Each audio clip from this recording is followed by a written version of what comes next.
प्रभु को आज तक किसी ने भी प्राप्त किया है तो प्रेम से प्राप्त किया है। अगर किसी को मोक्ष प्राप्त हुआ है तो प्रेम से ही। आत्मरति, रति कहते हैं प्रेम को। ज्ञानी को अभेद आत्मरति प्राप्त होती है और भक्त को अभेद होते हुए भी भेद प्रेम रति प्राप्त होती है।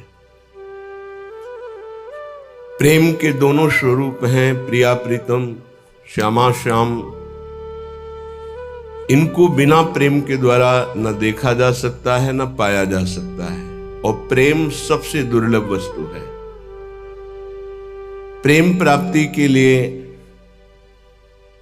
मरना होता है, मैं को मारना होता है, मन को मारना होता है, इंद्रियों को मारना होता है, संपूर्ण जगत से अपनापन हटाकर एकमात्र आराध्य देव में जहां अपनापन हुआ तहां प्रेम होता है। अपनापन अपनी तरफ से प्रभु के लिए संपूर्ण व्यक्ति वस्तु स्थान से समेटकर वहां लगाना होता है, यही साधना होती है। फिर जो रंग आता है वो आराध्य देव की तरफ से आता है। संपूर्ण शरणागति आराध्य देव की तरफ से स्वीकृत होते ही वो दिव्य आनंद में डूब जाता है। दिव्य आनंद की प्राप्ति तक साधक को बहुत ही जलना होता है।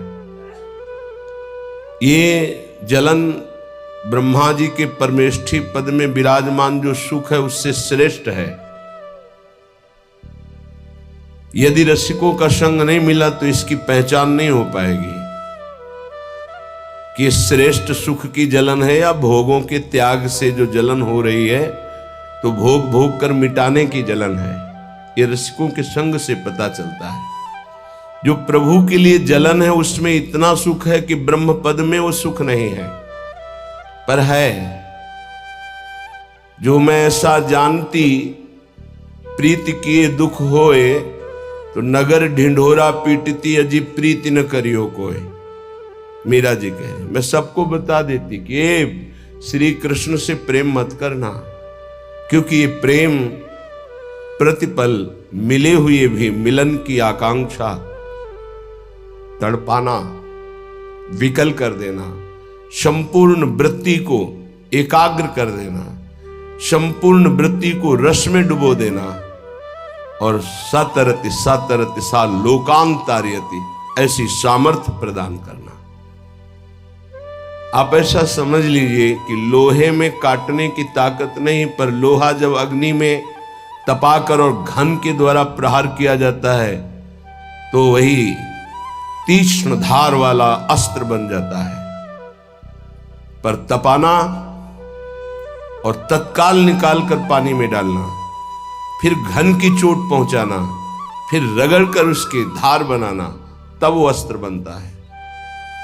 ऐसे ही मिट्टी खोदना और उसको मार मार करके कहीं एक भी कण न रहने देना, फिर पानी डालकर उसको रौंदना, फिर उसको मुलायम करके चाक पर चढ़ाना, फिर उसको आकार देना, फिर उसको धूप में तपाना, फिर अग्नि की ज्वाला में तपाना, फिर उसमें रस रखने की सामर्थ्य आ जाती मटकी में। ऐसे ही जीवन उपासक का होता है। ऐसी मार पड़ती है काम क्रोध लोभ मोह मद मत्सर की, सब उसे सहना होता है। सुख दुख को समान भाव से सहते हुए, निरंतर नाम जप करते हुए, अपने नाम को बचाते हुए पचाते हुए जब आगे बढ़ता है तो प्रेम मूल यह नाम है। प्रेम प्रकाशित होने लगता है। जो सुख भगवत प्रेम में है वो ब्रह्म बोध में भी नहीं है। जो सुख भगवत रूप में है वो निर्विशेष ब्रह्म में भी नहीं है, क्योंकि निर्विशेष ब्रह्म में स्थित श्री शुकाचार्य, श्री जनक जी महाराज, श्री सनकादि, भगवान शंकर, ये सब रूप के दर्शन के लिए व्याकुल देखे गए, ये नाम जापक पाए गए, ये भगवत कथा अनुरागी पाए गए। तो निर्विशेष ब्रह्म में भी जो सुख नहीं है वो सविशेष साकार भगवान के रूप का स्वाद, ये सबसे श्रेष्ठ, ये प्रेम प्रकाशित करता है। फिर ये तो निकुंज उपासना, जो सगुण निर्गुण ब्रह्म ते न्यारो, ये तो अद्भुत प्रेम के खिलौना दो खेलत हैं प्रेम खेल। इसमें तो प्रेम के बिना प्रवेश ही नहीं हो सकता। प्रेम दुर्लभ वस्तु है, ये प्रेमी जनों के द्वारा ही प्राप्त होता है। जो भगवत प्रेमी महात्मा हैं, उनके संसर्ग से, उनके परमाणुओं से, उनकी दृष्टि से, उनके वचनों से इस प्रेम मार्ग का हृदय में स्थापन होता है, प्रेम मार्ग में चलना होता है, प्रेम को प्राप्त करना होता है। बिना रसिकों के संग के रंच प्रेम का प्रादुर्भाव नहीं हो सकता, चाहे जितनी बड़ी साधना कर रहा हो कोई। रेमन रसिकन संग बिन रंच न उपजय प्रेम। प्रेम, इसमें बहुत सहनशीलता चाहिए। बड़ी वस्तु प्राप्ति के लिए छोटी वस्तु में कहीं राजी ना हो जाए, पहली शर्त। जैसे किसी को 1 अरब रुपया चाहिए, 100 रुपया दिया जाए तो कैसा लगेगा? उसे बुरा लगेगा। क्या होगा इससे? हमारी तो बहुत बड़ी संख्या है, मांग हमारी बहुत बड़ी है। ऐसे ही भगवत प्रेम प्राप्ति के मार्ग के उपासक को ब्रह्म पद, देवराजेंद्र का पद और सम्राट पद, योग की सिद्धियां और मोक्ष पद, ये भी बहुत ऐसे लगता है 100 रुपये के समान। 1 अरब की प्राप्ति वाले को जैसे 100 रुपया, ऐसे ही प्रेम प्राप्ति वाले को ये सब लगता है। इसलिए कह रहे मुझे ये नहीं चाहिए। दीयमानम न गृह्णन्ति, देने पर भी वो नहीं लेते। बिना मत सेवनम जना, बिना मेरी सेवा के वो ये परम पद भी नहीं चाहते, मोक्ष भी नहीं चाहते। इसलिए पहले तो उपासक को यह समझना है कि हमें चाहिए क्या। भोग मिला, भोग भोग लिए, जैसी वृत्ति हुई वैसे ही चल दिए, जैसा मन आया वैसे ही क्रीड़ा कर रहे हैं। तुम्हारा लक्ष्य क्या है? प्रेम। इतना महंगा है प्रेम, प्राण दिए यह प्रेम न पइए, ऐसो महंगो आय सखीरी। तुम इतने सस्ते बिक जाते हो। रसेंद्री के भोग, जनेन्द्री के भोगों में अपना लक्ष्य भूल जाते हो। तुम प्रेम प्राप्ति कैसे कर पाओगे? जो भूमा सुख का अधिकारी बनना चाहता हो, अल्प सुख का त्यागी होता है।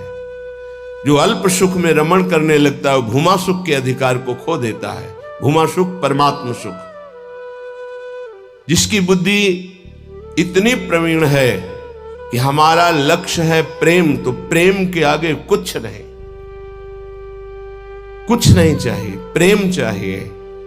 वो उपासक बिना किसी हिचक के, बिना किसी भय के, बिना किसी प्रलोभन के वो भगवत प्राप्ति कर लेता है। वो प्रेम प्राप्ति का बस दृढ़ निश्चय चाहिए।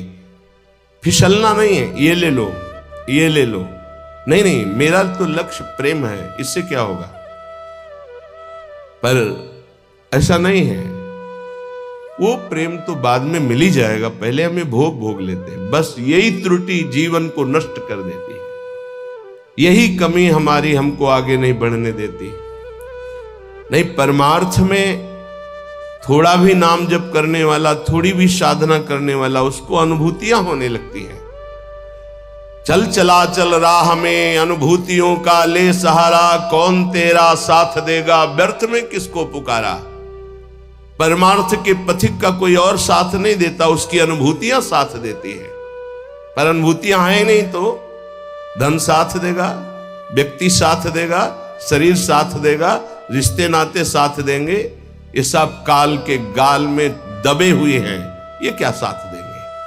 कालातीत पुरुष हमारा साथ दे सकता है, वह भगवान, वह भगवान के प्रेमी जन।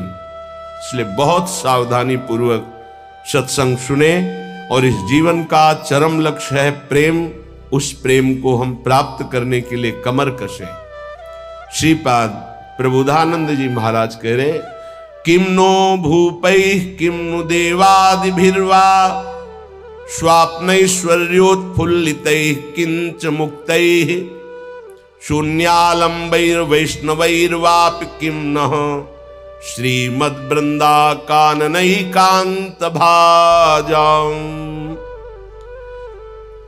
हमको इन राजाओं से, राजपदों में बैठे हुए जनों से क्या प्रयोजन है? क्या ये संतों के पास नहीं जा सकते? क्या इनका अधिकार भगवत प्राप्ति नहीं? नहीं, इनके मन में भगवत प्राप्ति की कहीं किंचन मात्र लालसा नहीं। पद और प्रतिष्ठा, भोग और ऐश्वर्य, नाम और कीर्ति, बस इतना ही लक्ष्य है। इसलिए प्रेम मार्ग के उपासक को कभी इनका संग नहीं करना चाहिए। हाँ, कोई महाभागवत और पद पर विराजमान और भगवत भजन में लगा हुआ, भगवत प्राप्ति की लालसा वाला, उसका हृदय से स्वागत करना चाहिए। ऐसा नहीं कि कोई हो ही नहीं सकता। अम्बरीश जी महाराज चक्रवर्ती सम्राट और महाभागवत, बड़े बड़े महाभागवत राजा हुए। दशरथ जी महाराज चक्रवर्ती सम्राट वैसे महाभागवत कि भगवान उनके पुत्र श्री राम के रूप में आए। तो जो भगवान से विमुख है, केवल पद का ही अभिमान रखता है, राजपने का अभिमान रखता है, भोग ऐश्वर्य में घमंड में है, ऐसों का संग कभी भक्त को नहीं करना चाहिए। अभिमानिनते न्यारे, भूत भविष्य लोक 14 में भये होए हरि प्यारे, 3 सो व्यवहार हमारो, अभिमानिनते न्यारे। किमनो भूपई, मुझे क्या प्रयोजन है। एक ब्रज के भक्तों के चरित्र में आता है, एक संत की कुटिया पर राजा दर्शन करने के लिए गए तो वो भिक्षा मांगने गए। दूर से उन्होंने देखा बड़ा राजा का वैभव, हाथी घोड़ा, सब लोगों से पूछा है क्या है। बोले राजा दर्शन के लिए। भागे और गांव में गए और कहा हमारी कुटिया में आग लग गई है, जल्दी बचाओ, जल्दी बचाओ। गांव के लोग भागे, वहां गए तो देखा राजा समझ गए। उन्होंने हाथ जोड़ा और कहा महाराज क्षमा चाहते हैं, पर वो महाराज तो भाग गए, ऐसा कहकर वो दर्शन नहीं देंगे, आप चले जाइए यहाँ से। यदि आप अपना मंगल चाहते हैं तो महात्मा को कष्ट मत दीजिए, वो आपसे मिलना नहीं चाहते, आप चले जाइए यहाँ से। वो चले गए। किम भूपई, मुझे क्या प्रयोजन है। जो राजपद के अभिमान में है, किसी भी पद में, उससे क्या प्रयोजन है। अगर अभिमानियों का संग होगा तो अभिमान जागृत हो ही जाएगा। अभिमानियों का, पदाभिमानियों का संग होगा तो भगवद आश्रय छूट ही जाएगा पक्का।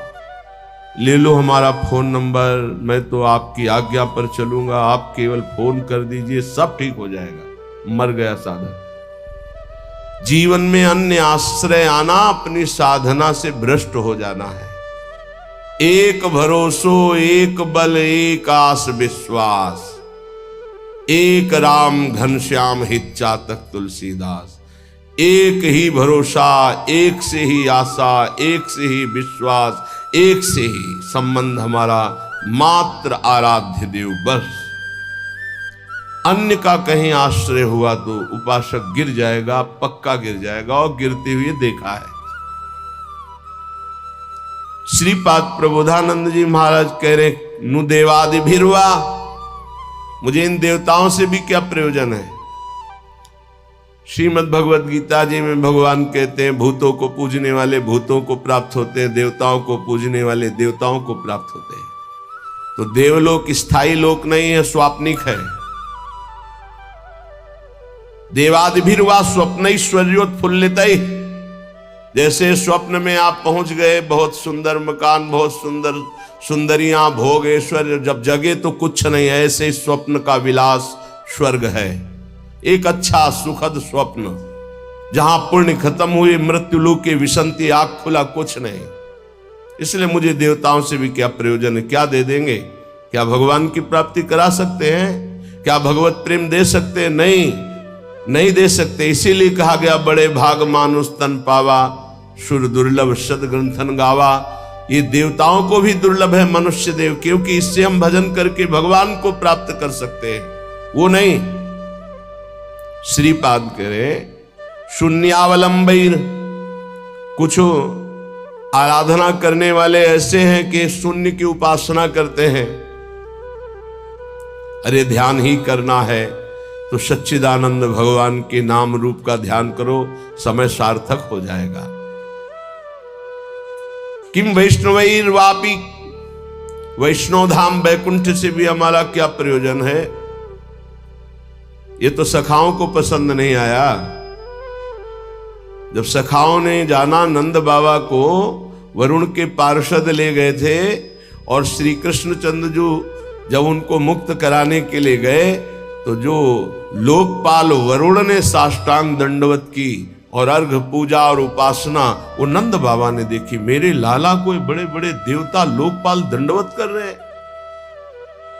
और स्तुति जब की तो सुना नंद बाबा ने, तो आके ब्रजवासियों से बताया मेरा लाला तो भगवान है। सखाओं ने कहा क्यों कन्हैया तू भगवान है? बाबा कह रहे थे तू भगवान है।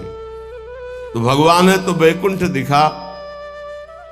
भगवान श्री कृष्णचंद्र जो मुस्कुराए अपने भोले सखाओं की बात सुन, तो ये ब्रह्म हृदय है, स्नान करो इसमें, फिर हम तुम्हें वैकुंठ का दर्शन कराएंगे।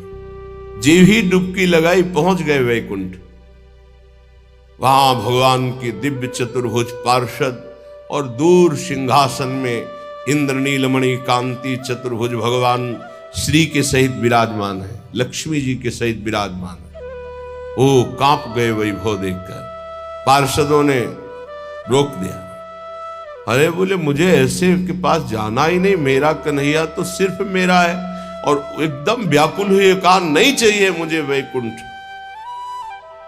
और डुबकी से बाहर हुए देखा मेरा कन्हैया मुस्कुरा रहा है। बोले प्रभु चरणों में गिर गए, कहा कभी वैकुंठ मत भेजना, मुझे ऐसे वैकुंठ में नहीं जाना जहां आपसे इतनी दूरी हो, जहां ऐसा वैभव नहीं। मेरा कन्हैया जिसके साथ हम खेलते हैं। तो ये तो सखा भाव की बात है, फिर ऊपर के भाव में कौन स्वीकार करेगा ऐसे वैभव को?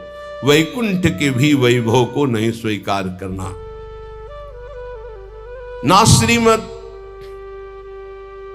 ना किसी वैभव ऐश्वर्य सिद्धियों को स्वीकार करना। तब वृंदा कानन एकांत भाजाम, तब वृंदावन के एकांतिक प्रेम की प्राप्ति होती है। एकांतिक, प्रिया प्रीतम, श्यामा श्याम। तो अभी आप कह दो मुझे मोक्ष नहीं चाहिए, वैकुंठ नहीं, 500 रुपया में प्रभु को भूल जाते हो, वैकुंठ की बात करते हो। मोक्ष जानते हो किसे कहते हैं? अभी जाना ही नहीं, मोक्ष किसे कहते हैं? जरा से लौकिक सुख में तो घुटने टेक देते हो, मोक्ष सुख के त्यागी कैसे हो गए? ये जो त्याग की बात है ये उन भजनानंदियों की जिनकी स्थिति में आ चुके हैं। वो चाहे तो वैकुंठ मिल जाए, चाहे तो योग की सिद्धियां मिल जाए, चाहे तो मोक्ष मिल जाए, वो उनका त्याग किए हुए हैं। पहले मर्त सुखों का तो त्याग कर दो, मृत्यु लोक के सुखों का तो त्याग करो अंदर से, तब ऊपर के सुख अपने आप तुमको दिखाई देने लगेंगे। श्रीपाद कह रहे हैं शम सर्वेशाम प्रयासेन दात्री द्वित्रैकांति प्रेम पात्रैक पात्री आनंदात्मा शेष सत्वा निधात्री श्री वृंदाटव्यस्तु मेन्धस्य धात्री। आयास प्रयास से जो सुख मिलता है वो अल्प होता है। जो आप प्रयास करते हो उसे कर्म कहते हैं। कोई भी कर्म प्रारंभ और अंत वाला होता है, तो किसी भी कर्म का फल अनंत नहीं हो सकता। वो प्रारंभ और अंत वाला ही सुख देगा। अनंत सुख की प्राप्ति कर्मों से नहीं होती, कर्मों के त्याग से होती है। जो अपने साधन का भरोसा नहीं रखता है, इष्ट का भरोसा रखता है और खूब साधन करता है, ये दो बातें समझ में नहीं आएंगी। जब हम अहम से साधना करते हैं तो साधना का सुख भोगते हैं। आज हमने परिक्रमा की, आज हमने ये किया, आज हमने ये किया, वो अहम हर्षित होता है, हर्षित होता है। ये भगवत प्राप्ति नहीं करा पाएगा, क्योंकि जब तक अहंकार है तब तक भगवत प्राप्ति नहीं होती।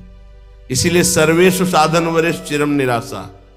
साधन हो रहा है पर मुझे कृपा का भरोसा है लाडली की। ये प्रायः साधक ना समझ पाने के कारण कहते हैं जब कृपा से हो जाएगा तो साधन करने की जरूरत क्या है, तो असाधन करोगे। तो कृपा प्राप्ति के लिए मन कर्म वचन छाण चतुराई भजत कृपा करिए रघुराई। मन कर्म वचन त्रिशुद्ध सकल मत हम श्री हित हरिवंश उपासी। वृंदावन में विराजमान सहचरियों के मध्य में प्रिया प्रीतम की रात दिन सेवा भजन उपासना परिक्रमा ये सब कर रहे हैं, पर हमें भरोसा लाडली का है, अपने साधन का नहीं है। इस साधन से लाडली मिलेंगी ऐसा नहीं है, नहीं, ये तो सब हो रहा है उनकी कृपा से, पर मुझे भरोसा है मेरी लाडली अपनी कृपा से मुझे मिलेंगी। ये जल्दी समझ में नहीं आता, जब तक अहंकार है समझ में नहीं आएगा, आगे समझ में आ जाएगा। करते रहो, जब कृपा हो जाएगी, अहंकार गलित होगा, तब ऐसा अनुभव होगा। तो दुत्रैकांति, 2 या 3 ऐसे लोग पाए जाते हैं। भाव समझना, कह रहे पूरे विश्व में ये बहुतायत अंगुलियों से नहीं गिने जाते प्रेमी जन,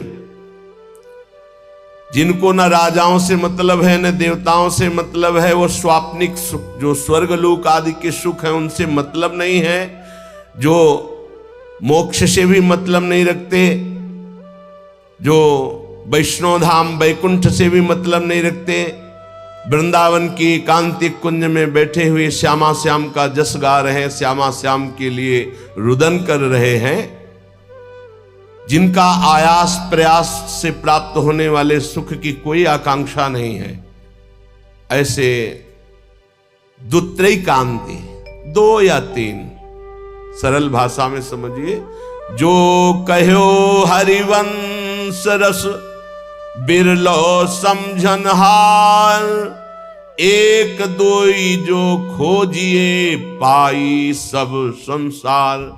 संपूर्ण संसार में 1-2 है।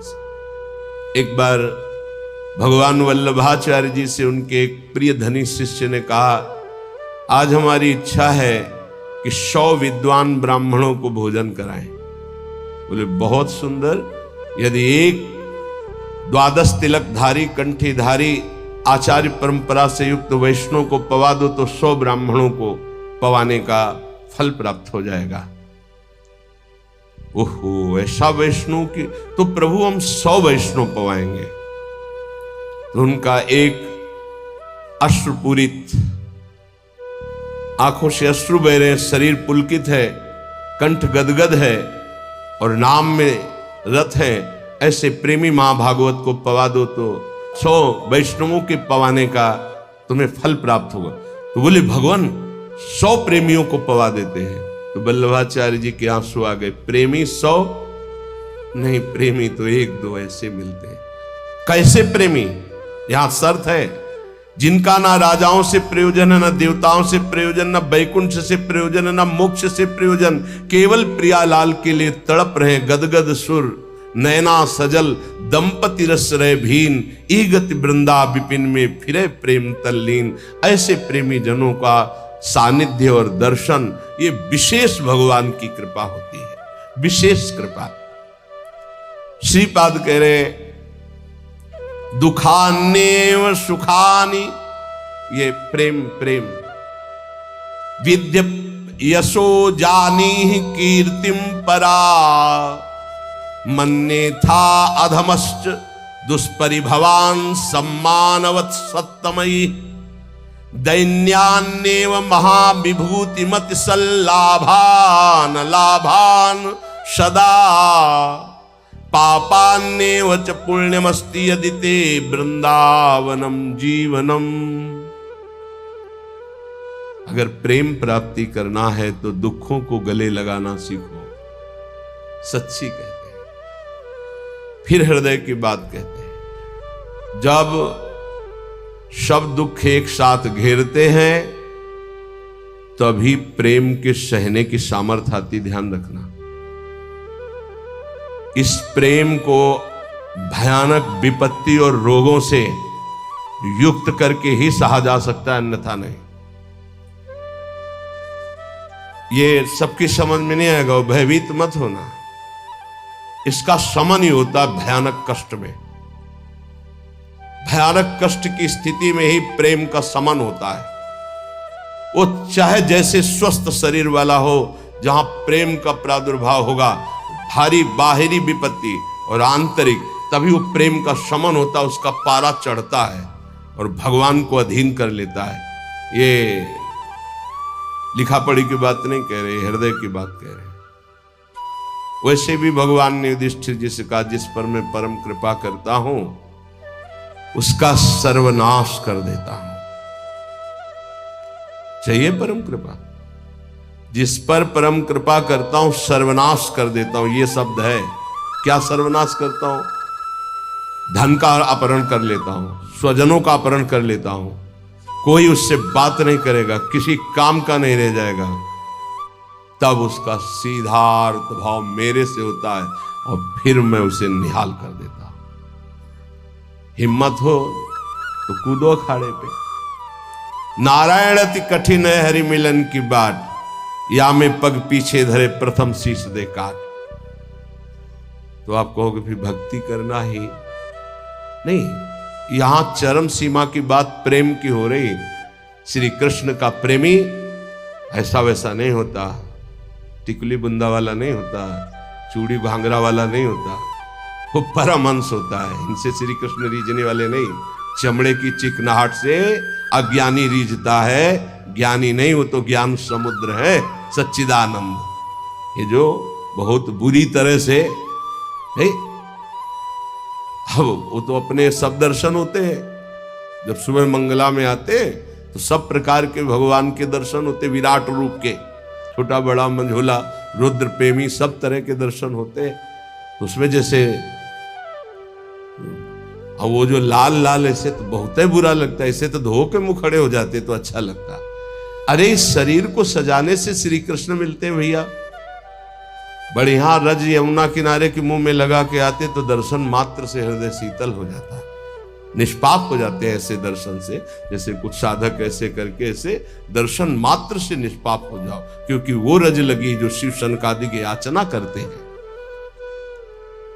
कुछ ऐसे उपासक जिनको कहते हैं कि रज लगाइए मस्तक पर भरकर, तो उनको बेइज्जती लगती है। वो ऐसे पतला और गोरा चिकना शरीर रख लो, इसको रखे रहना, इसकी दुर्दशा होगी। अभी नहीं मान रहे हो ना? नहीं, बाल तो नहीं मुड़वा सकते, बाल नहीं, एक भी शरीर का कोई अंश तुम्हारा ठीक नहीं बचेगा। आग लगा दी जाएगी इस शरीर में जितना दुलार करते हो। मान ले अभी मान लो तो जान जाओगे तो पा जाओगे, फिर कुछ पाना बाकी नहीं रहेगा। मान लो इस चमड़ी और दमड़ी से जिसने अपनी प्रीति हटा दी वही प्रिया प्रीतम से प्रीति कर पाता है। रुपया, भोग, शरीर, यही बाधक है भगवत प्राप्ति में। यही समझना है।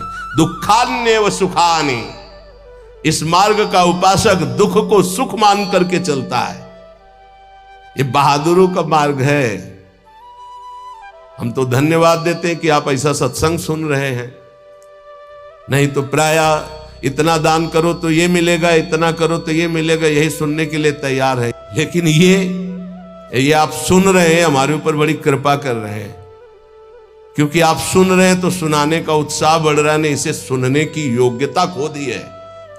आज हमारी समाज सत्य सुनने की योग्यता खो दी है, क्योंकि अंदर मनमानी आचरण तो कौन सुनेगा इनको। शास्त्र रखे के रखे रह जाते हैं। सुनाने वाला चाहता है आपका मनोरंजन, आप चाहते हैं अपने मन का मनोरंजन। दोनों के तार मिल गए तो तालियां बजती हैं। यहां तालियां नहीं बजा सकते हो, यहां मन को बजाना पड़ेगा, यहां मन को भंजन करना पड़ेगा। और यहां बैठ के सुन रहे हो, इसका मतलब बड़ी कृपा है आपके ऊपर। जब द्रवई दीन दयालु राघव तो साधु संगति पाइए। दुखान्येव सुखानि विद्य अपयशो जानी ही कीर्तिम पराम। ध्यान से, प्रेम मार्ग के उपासक को जब दुख मिलता है तो सुख की प्राप्ति होती है। पक्का पर यह समझ में नहीं आएगा। भारी जब दुख की, आप क्या समझते हैं, भारी दुख की स्थितियों को देखा गया, तब जाकर के उस परम सुख में चढ़। ये बहुत वैज्ञानिक तरीके से अनुभव की बात कह रहा हूं कि पावर चाहिए ऊपर चढ़ाने के लिए। जैसे कोयला झोंका जाता है, उससे अग्नि बनती थी, तब इंजन में पावर से वो रेल चलती थी। बाष्प भाप जो है बटलोई के ढक्कन को उठा दिया, उसके ऊपर उसने 100 ग्राम वजन में उसको उठा दिया, फिर आधा किलो वजन रखा, उसको उठा दिया। उसी से उसको लगा कि इससे तो बहुत बड़ा कार्य किया जा सकता है। तो ये कक्षा 4-5 की कक्षा में पढ़ाया गया था कि वो इंजन का निर्माण किया, कोयले की इंजन, उसी से रेल बनी, उसका हमें नाम स्मरण नहीं है, जेम्स वाट, हाँ ऐसे कुछ नाम। ऐसे ही आप बिल्कुल बिल्कुल ऐसे ही समझिएगा, जब साधक के जीवन में दुख की भारी चारों तरफ, तो उसकी अध्यात्म शक्ति जागृत होती है, हर भरोसा टूट जाता है, एक भरोसा केवल श्री भगवान का, तो वो पावर से उसके मन की गति परमात्माकार हो जाती है। इसीलिए कुंती जी बहुत सोच समझ के कह रही, मुझे पग पग पर दुख चाहिए, क्योंकि दुख में तुम्हारे सानिध्य का अनुभव होता है। ये हम कृपा मनाते हैं, भगवान की कृपा मनाते हैं कि इसने वो बाजी जितवा दी जो कभी साधना में नहीं जीत सकते थे, कभी नहीं, कभी नहीं। ये खुद निज अनुभव ये कहूं खगेशा, वो भगवान ने जिता दी। इसलिए बड़े बड़े महापुरुषों के चरित्रों को पढ़ के देखो, प्रतिकूलता का जाल बिछ जाता है उनके जीवन में। भगवान ऐसा क्यों करते हैं? अध्यात्म की जितनी ऊंचाई पर चढ़ा हुआ महापुरुष है, उतनी भारी कसौटी कसी गई। संपूर्ण आश्रय भरोसे सबका नाश होकर एक भरोसा केवल प्रभु, वहीं जो दिव्यता होती वो वहीं होती। ये पढ़ने से लिखने से साधन, यह गुण साधन ते नहीं हुई, तुम्हारी कृपा पाव कोई कोई। यदि तुम्हारे जीवन में विपत्ति दुख और संकट घिर जाए तो भगवान को कोसना नहीं, इसलिए बता रहे हैं। ये वो स्थिति प्रदान करने के लिए है जो तुम कभी किसी साधना से नहीं प्राप्त कर सकते। दुखान्य और सुखानी, जब दुख आए तो जान लेना कि सच्चे सुख की प्राप्ति का अवसर आ गया है। एक श्रीमद् भागवत में प्रसंग है तितिक्षु ब्राह्मण का। उसने कभी भी धर्म नहीं किया था, जीवन भर धन कमाया, परिवार का खूब विस्तार था, कंजूस स्वभाव का था, खूब पैसा एकत्रित करता, परिवार को भी नहीं सुख सुविधाएं देता, ना स्वयं लेता। जब हम धर्म नहीं करते हैं तो एकत्रित किया हुआ धन विविध प्रकार से नष्ट हो जाता है। इसलिए बुद्धिमान वही है जो अपने धन का सदुपयोग कर ले। जमा करना केवल उसका लक्ष्य नहीं, उसका सदुपयोग होना। धन्य है जिन्होंने धन का सदुपयोग कर लिया। उसने सदुपयोग भी नहीं किया, ना तो शरीर में, ना देवी संपदा की प्राप्ति में, ना किसी धर्म में। अचानक आग लग गई, धन नष्ट हो गया। परिवार वाले वैसे ही घृणा करते थे क्योंकि सुख सुविधा सब छोड़ दिए, उसे निकाल दिए घर से। संपत्ति का नाश, कोई मित्र नहीं, कोई व्यवहारी नहीं। बड़ी अद्भुत घटना श्री कृष्णचंद्र जी उद्धव जी को सुना रहे। अब उसके मन में आया कि अरे, पूरा जीवन जिस परिवार के लिए कोई मेरा नहीं, जो धन कमाया वो तो भस्म हो गया, अब क्या? शरीर तो वृद्ध है, अब क्या? तो हाथ उठाया और कहा, हे भगवान, अगर मेरी आयु अब कुछ भी है तो आज से मैं संकल्प लेता हूं मेरा जीवन आपके लिए। और इतना बड़ा महात्मा हुआ कि भगवान उसका यश गा रहे, पर देख लो उसके लोग उसको थूकते, पीटते, मारते, उसको सह करके वो ऐसा ब्रह्म ऋषि बना कि भागवत में उसकी चर्चा है। दुख भगवान की प्राप्ति निश्चित करा देता है यदि आप उबे ना तो। श्री स्वामी ओंकारानंद सरस्वती जी महाराज कह रहे थे, मेरे अंदर कोई भजन की कभी वृत्ति नहीं थी। मैं एक कपड़े का व्यापारी, नई अवस्था, आसपास कपड़े की दुकान थी, मेरी दुकान ज्यादा चलती थी। उन लोगों ने हमसे द्वेष कर लिया और रास्ते में घेर करके हमें बहुत मारा, जूतों से, थप्पड़ से, खून खच्चर कर दिया। जब मैं घर गया कपड़े भींजे हुए खून से, परिवार वाले बहुत रोए कि ऐसा मैं कुछ किसी से नहीं बोला, सह गया। पर उन लोगों में एक था बहुत ही दुष्ट, उसने 2-3 दिन बाद फिर अकेले मुझे मारा। तब मेरे दिमाग में आया कि कब तक पिटता रहूंगा, अब इसको मैं मारूंगा। तो व्यापारी था ही, मैंने करौली खरीदी, उन्हीं की बिल्कुल यथावत शब्द, करौली खरीदी, और रास्ते में जहां मुझे पीटा था वहीं खड़ा हो गया। अब वो तो पीटने वाले थे, उनको डर तो था नहीं, उनको पता नहीं था कि मैं किस भाव में खड़ा हूं। जे भी हुआ है मैं दौड़ पड़ा, मार करौली, उनको मार डाला, उसको मार डाला, और मार करके मैं कोतवाली पहुंचा और वहां आत्मसमर्पण कर दिया। बिना किसी गवाही के, मेरी ही गवाही में मुझे तन्हाई की सजा दी गई। जब तक न्याय ना होगा तब तक तन्हाई की सजा। और उसमें था कि आसपास कीलें लगी थी, बस केवल खड़े हो सकते हो, बैठ सकते हो, ना इधर ना इधर, बिल्कुल सीधा। जब वहां पहुंचा तब सोचा कि अरे ब्राह्मण के घर जन्म मिला और ये जीवन ऐसे कटेगा, ये तो भारी पाप हो गया हमसे। बस हाथ उठाया उसी तन्हाई में और कहा, एक बार मुझे अवसर दिया जाए, हे परमात्मा, हे परमेश्वर, मैं आजीवन आपका भजन करूंगा।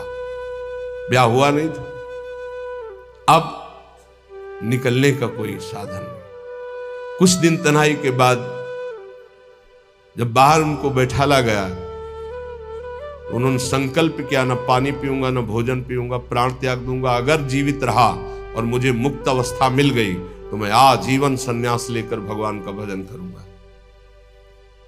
ऑफिसर आते, डंडे से मारते, थप्पड़ मारते, लातों से मारते, पर ना मैं बोलता, ना मैं पानी पीता, ना भोजन करता। दृढ़ संकल्प। अब ये चर्चा का विषय बन गया तो बोले बड़े अधिकारी कोई थे, वो आए और कहा हम एकांत में इससे बात करेंगे।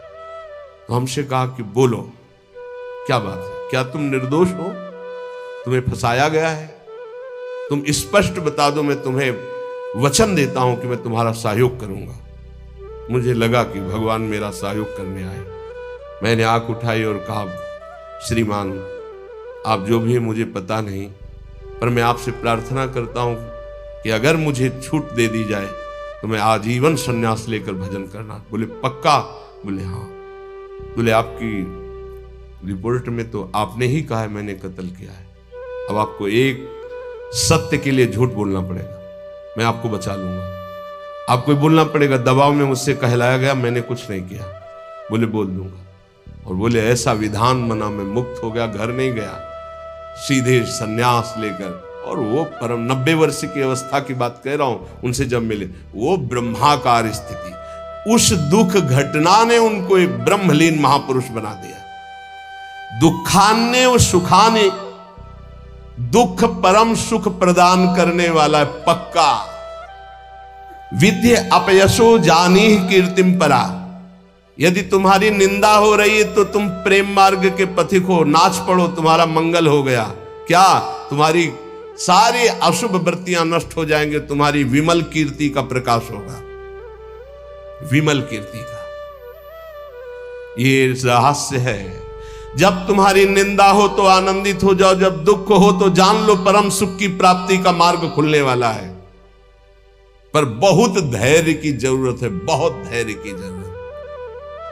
मन्ने था अधमश्च दुष्परिभवान सम्मानवत् सत्तमयी। अधम पुरुषों द्वारा किया हुआ प्रहार और अपमान, तू उसे महान सम्मान के समान गले लगा ले, क्योंकि तुझे प्रेम प्राप्त करना है प्रेम प्राप्त करना। दुख को महान सुख प्राप्ति का हेतु समझकर सहजा, निंदा को विमल कीर्ति के समान सहजा तो विमल कीर्ति हो जाएगी।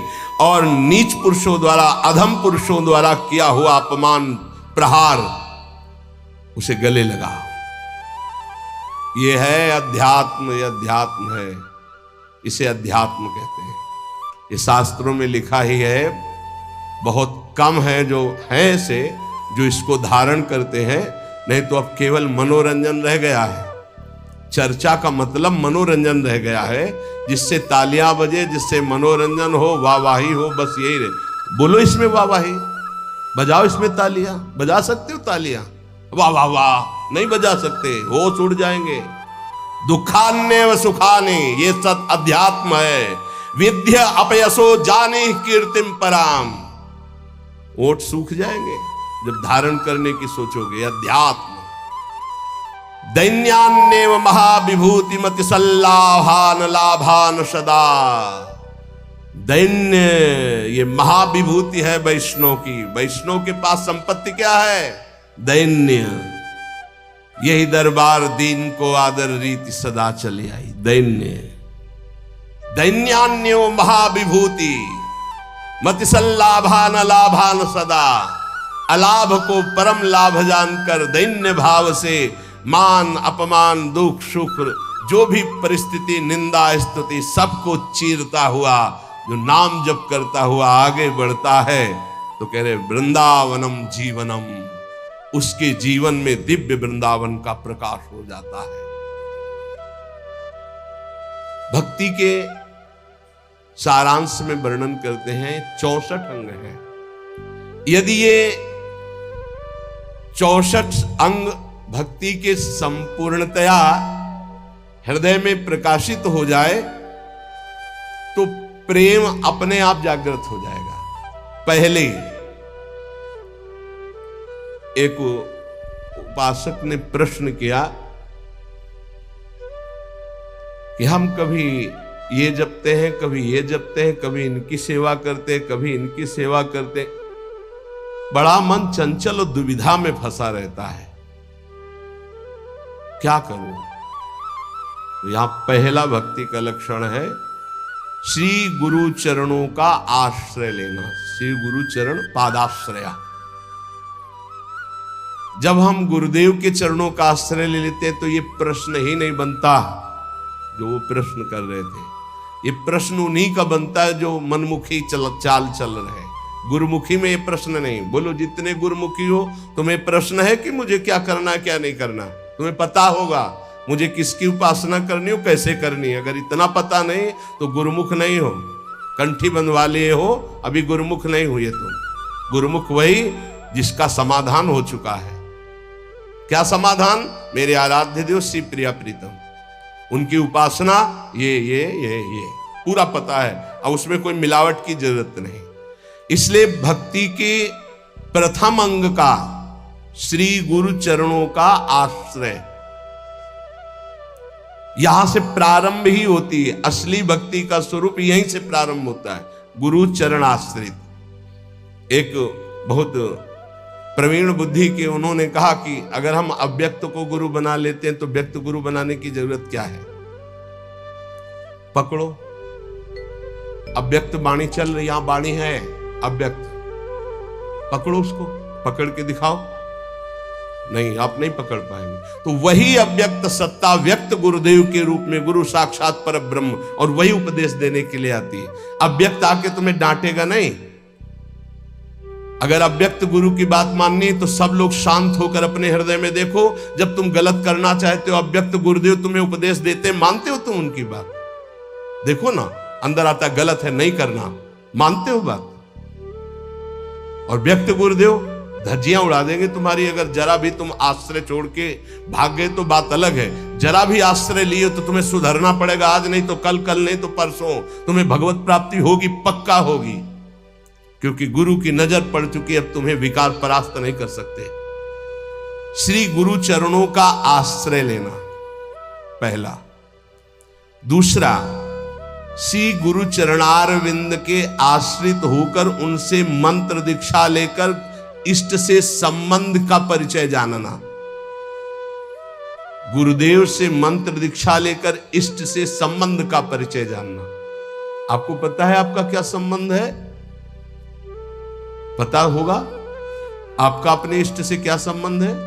पता है?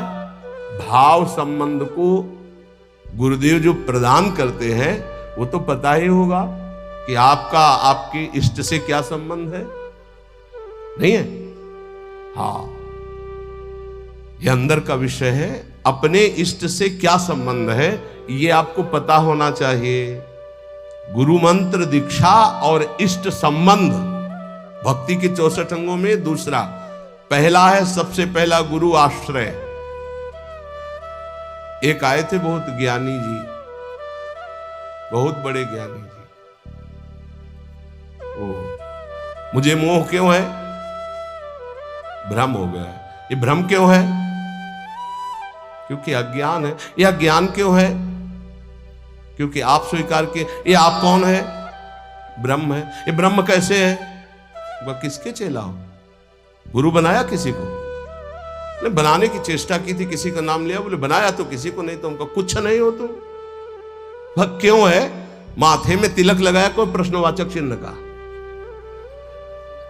नहीं, देख के ही पता चल जाएगा कि संप्रदाय के हो। नहीं चल रहे, क्यों संप्रदाय के हो? नहीं, आप किस संप्रदाय के? बोले क्यों? किसके चेला हो? बोले क्यों के। तो ऐसे एक प्रश्नवाचक चिन्ह नहीं होता, तिलक लगाया कोई प्रश्नवाचक चिन्ह का, दूर से पता नहीं, दूर से डर जाएगा लोग, कौन संप्रदाय, बोले क्यों वाला है। बच्चों, इसका समाधान नहीं है। क्यों क्यों क्यों? इसका उत्तर क्या है? आप बोलो इसका उत्तर क्या है? तो गुरु पादाश्रया पहला, और दूसरा है गुरु से मंत्र की दीक्षा और इष्ट संबंध। हर उपासक को पता होना चाहिए हमारा इष्ट से क्या संबंध है। तीसरा, विश्वास पूर्वक गुरु चरणों के आश्रित होकर उनकी सेवा करना। गुरु चरणों की सेवा करना। आज्ञा समन सो साहिब सेवा, गुरु की आज्ञा पे चलना। गुरु सेवा तज करें जबान, यह है अधर्म, यह है सब हानि कान नरस कर बेरा है। देखो, एक बात तो इतना समझी लो कि तुम मानो चाहे न मानो, गुरु जी जो है वो भगवान ही है, दूसरा नहीं है। जितने भी गुरुदेव है सब भगवान है। और जब आप गुरुदेव से कोई भी कपट या छुपाव करोगे तो गुरुदेव के पास एक दृष्टि होती है। जैसे ऐसे देखो ना, तो टेलीविजन में सब नहीं दिखाई देता, जो चैनल लगा वो चल पड़ता है, ऐसे चल पड़ता है, हर चैनल चल पड़ता है, तब हंसी आती है। कितने बच्चे हो तुम, क्या समझते हो तुम गुरु को? मनुष्य मानते हो? नहीं, कभी ऐसा। हम सबसे हाथ जोड़कर प्रार्थना करते हैं, एक घर ऐसा रखो जहां सत्य की व्यवहार वृत्ति हो। गुरुदेव, माफ हो जाएगा, सब माफ हो जाएगा, हमारी बात मान लेना। तुमने ऐसा किया जी, तो तुम्हें दंड भोगना पड़ेगा जी। कोई छुपाव नहीं, कोई कपट नहीं, कोई मत डरो। गुरु से सत्य व्यवहार करो, ये सबसे बड़ी गुरु सेवा है। गुरु ते कपट मित्र ते चोरी, या हो निर्धन या हो कोढ़ी। ये हम संतों की भाषा कह रहे हैं।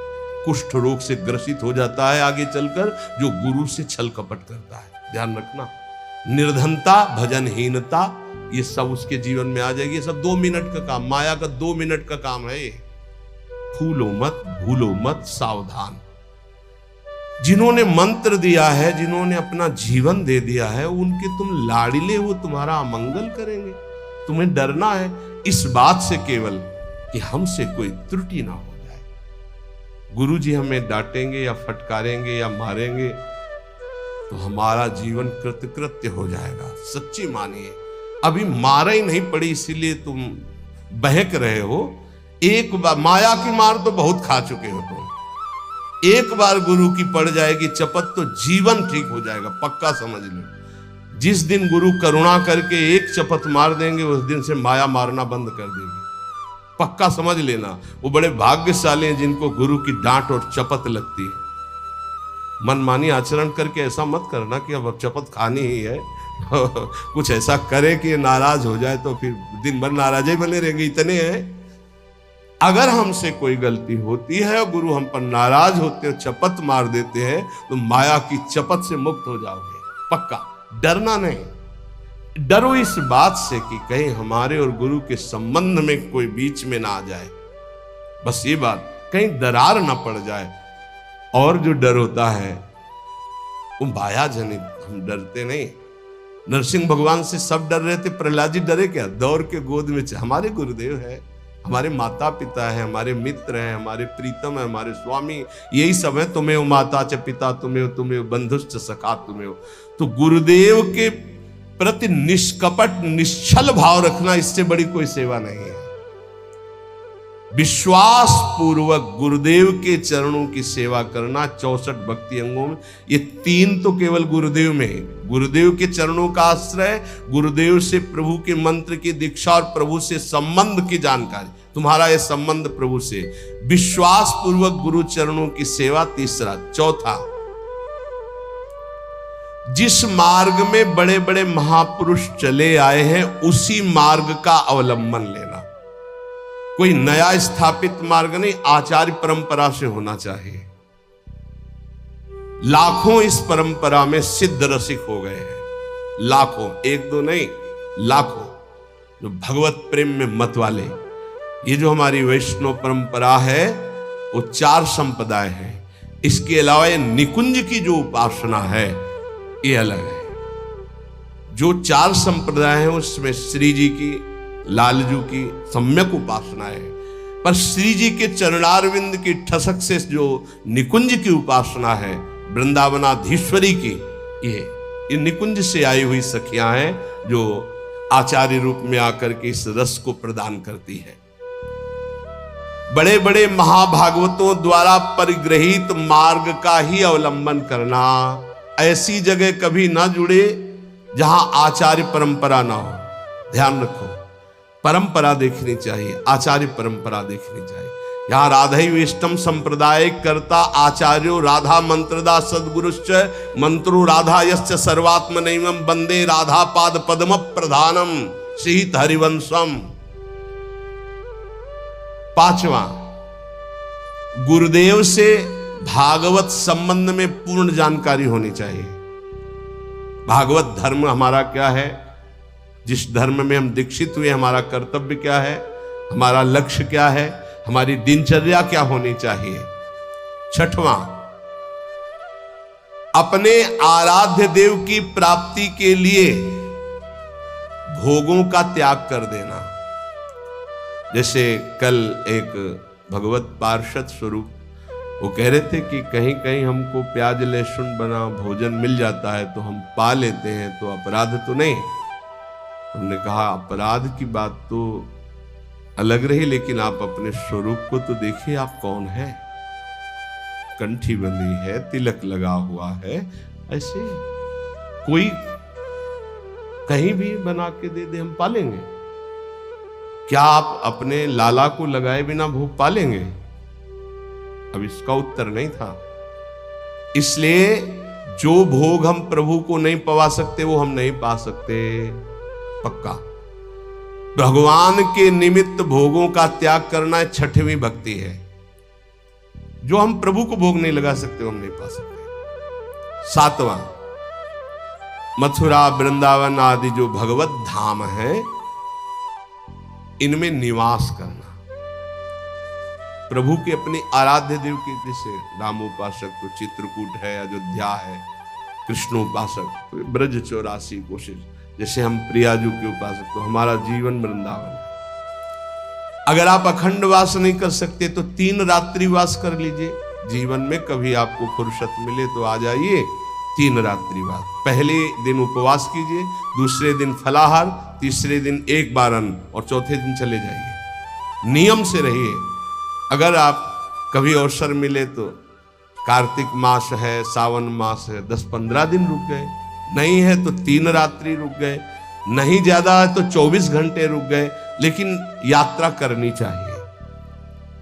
महाप्रभु चैतन्य देव जी ने जब जगन्नाथपुरी में नवद्वीप के सब वैष्णव जन गए थे तब यही कहा था कि गृहस्थी में विशेष भगवत आराधना का समय नहीं रहता, तो साल 6 महीने में ऐसा समय निकालना चाहिए कि 2-4 दिन साधु समागम करें, धाम वास करें, पुरी में वास करें, भगवत दर्शन, ऐसा करना चाहिए।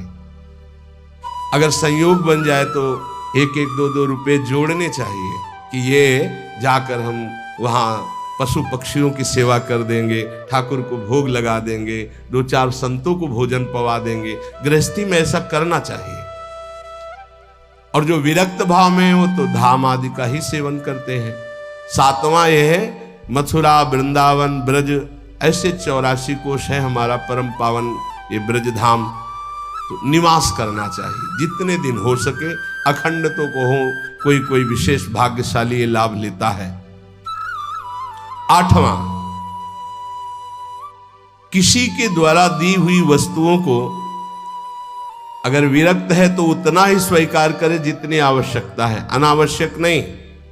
और गृहस्थ है तो किसी के द्वारा दी हुई वस्तुओं को स्वीकार ही ना करे। ये भक्ति का 8वां अंग है। आप गृहस्थ हो, आप अगर नमक रोटी भोग लगाओगे ठाकुर जी को बहुत अच्छा लगेगा।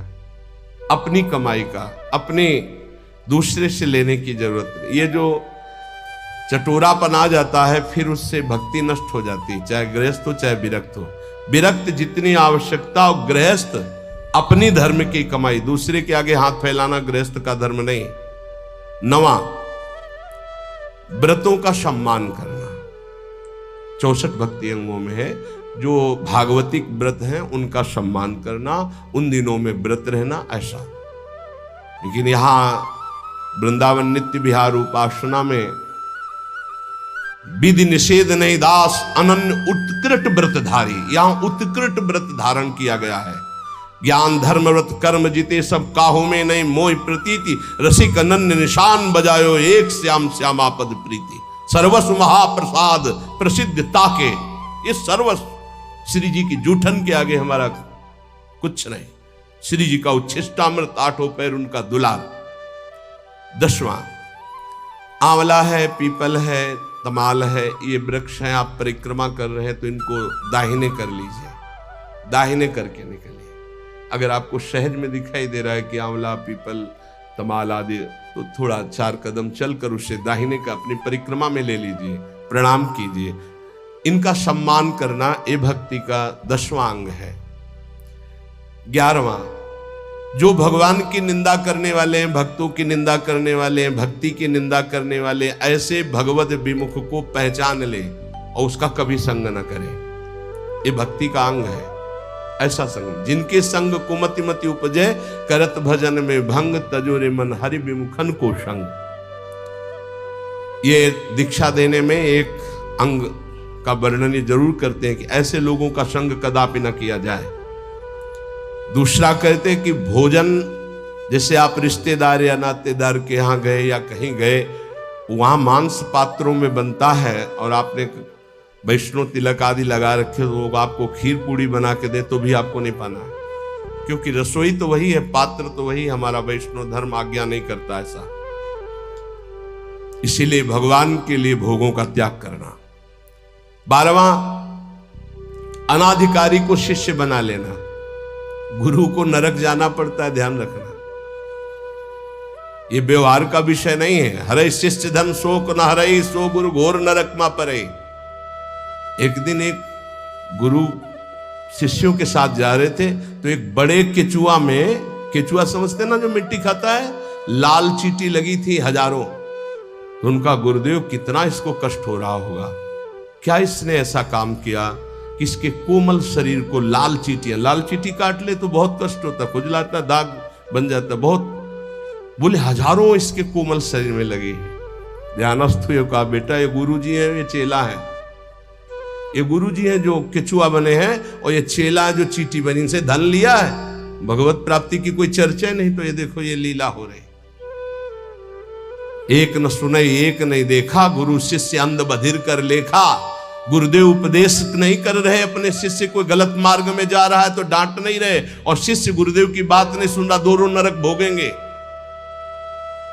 अनाधिकारी को शिष्य बनाने का मतलब है अपनी गति में फर्क डाल लेना। इसलिए आरत अधिकारी जब पावे गूढ़ तत्व न। ये व्यवहार का विषय नहीं कि आपके व्यवहार से हम दीक्षा दें, ये डायरेक्ट सीधा है।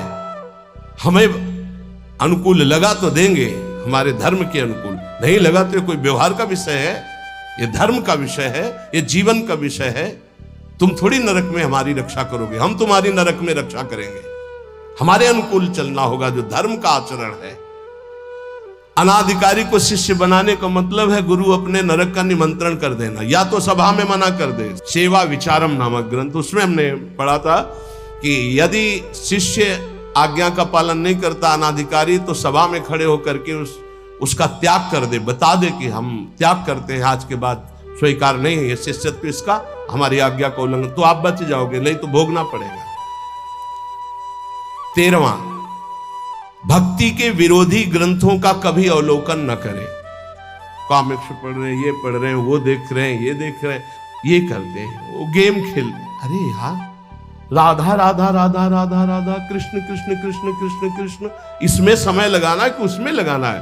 मंजीरा उठाओ, 1 घंटा कीर्तन करो, भागवत उठाओ, 10 अध्याय पाठ करो, गीता जी उठाओ, उसका ये भगवत मार्ग भाई।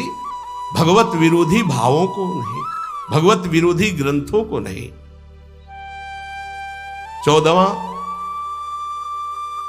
जिससे हमारी भक्ति में बाधा पड़े ऐसे कभी कार्य ना करें। बड़े बड़े व्यवहारिक कार्य, बड़े बड़े सामाजिक कार्य, बड़ी बड़ी सभाएं जिससे हमारा भजन छूटे, ठीक। पूज्य पंडित गया प्रसाद जी महाराज गिरिराज वाले, तब माना जाएगा कि आपका भजन हुआ जब बड़े से बड़े शुभ कार्य के अनुष्ठान का मन न चले। सच्ची मानिए, महा उत्सव है यदि आप भगवत स्मरण कर रहे हो, इससे बड़ा कोई उत्सव नहीं। हर समय धीमी धीमी मधुर मधुर भगवान की नाम ध्वनि अंदर उठ रही, आप सुन रहे हैं उसे, उसी का चिंतन कर रहे हैं, इससे बड़ी कोई उत्सव की वृत्ति नहीं। भावोत्सवेन भजताम रसकाम धेनुम तम राधिका चरण रेणु महम स्मरामि। चाहे वो ज्ञान मार्ग हो, चाहे भगवत भक्ति का मार्ग हो, जब तक संसार का चिंतन है तब तक न ज्ञानी है न वो भक्त है। और भगवत चिंतन, इससे बढ़कर के कोई स्थिति नहीं है। भगवत प्राप्ति के लिए किसी भी चंदे की या किसी भी सहयोग की जरूरत नहीं है। वो हृदय से भगवत स्मरण करे, इसी से भगवत प्राप्ति होती है। आप गीता जी और भागवत जी सब उठा करके देख लीजिए। अनन्य चिंतयन्तो माम अनन्य चेता सततम, जगह जगह अनन्य चिंतन। ये दूसरे के द्वारा नहीं होता, ये अपने द्वारा होता है। ये पैसे से नहीं होता है, ये बार बार अभ्यास से, मन लगाने से होता है। 15वां, यदि आपके घर कोई अतिथि साधु महात्मा आ गया है, भारी व्यवस्था नहीं है आपके पास, माना तो आज अपना भोजन दे दीजिए, उसमें कंजूसी मत कीजिए। आप अपने किसी उचित व्यवहार के लिए अर्थ ले जा रहे हैं, कोई बीमार तड़प रहा है, आप कष्ट सह लीजिए, वो पैसे से दवा उसको दे दीजिए। ये पूज्य गुरुदेव भगवान के श्रीमुख के वचन। प्राप्त सेवा का कभी भी त्याग नहीं करना चाहिए। वो भगवान की कृपा से आध्यात्मिक उन्नति के लिए होती। प्राप्त सेवा, आप जा रहे हो, कोई बहुत कष्ट से पीड़ित पड़ा है, आपको आवश्यकता है उसकी सेवा, आप बैठ जाओ, उसकी सेवा करो।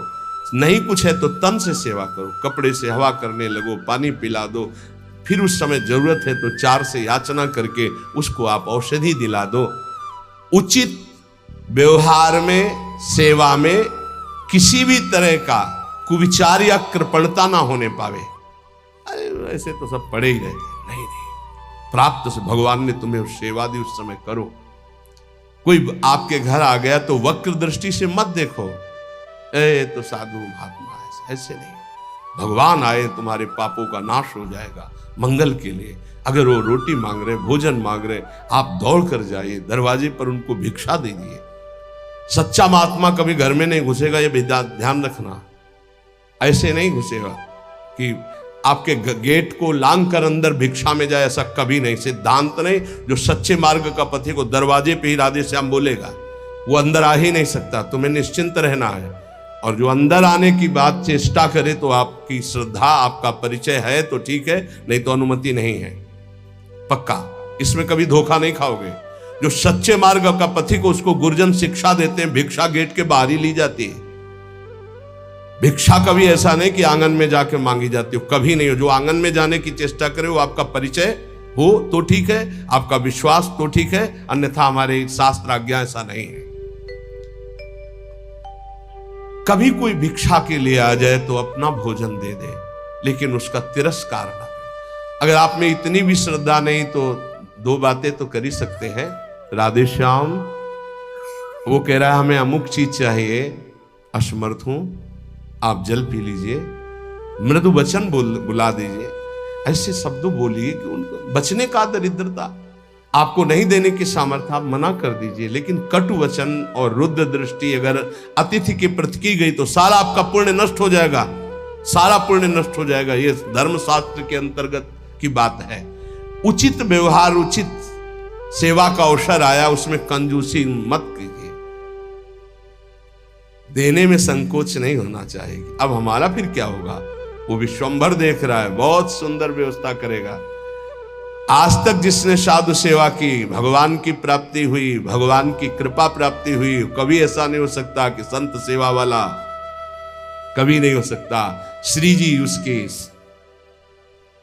वैभव, उसके सेवा में उपस्थित, भगवान उपस्थित है। त्रिलोचन जी के यहाँ संत सेवा में स्वयं भगवान श्री हरि अंतर्यामी बन नौकर बन करके चले गए। तो ये कभी ना सोचो कि भिक्षुक को, साधु सेवा को अगर हम स्वीकार करेंगे तो हमारा कुछ चला जाएगा। नहीं नहीं, एक का वो लाखों देता है, ऐसा महान है उनका मालिक। तो भक्त का ये 15वां लक्षण है 64 अंगों में कि आए हुए प्राप्त अतिथि सेवा, संत सेवा या किसी की ऐसी परिस्थिति, उसमें कंजूसी ना करे, वो बड़े भाव से सेवा करे। 16वां, कुछ भी नष्ट हो जाए शोक ना करे।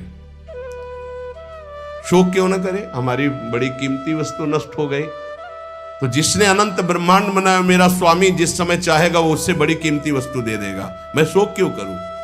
दूसरा, क्रोध न करे।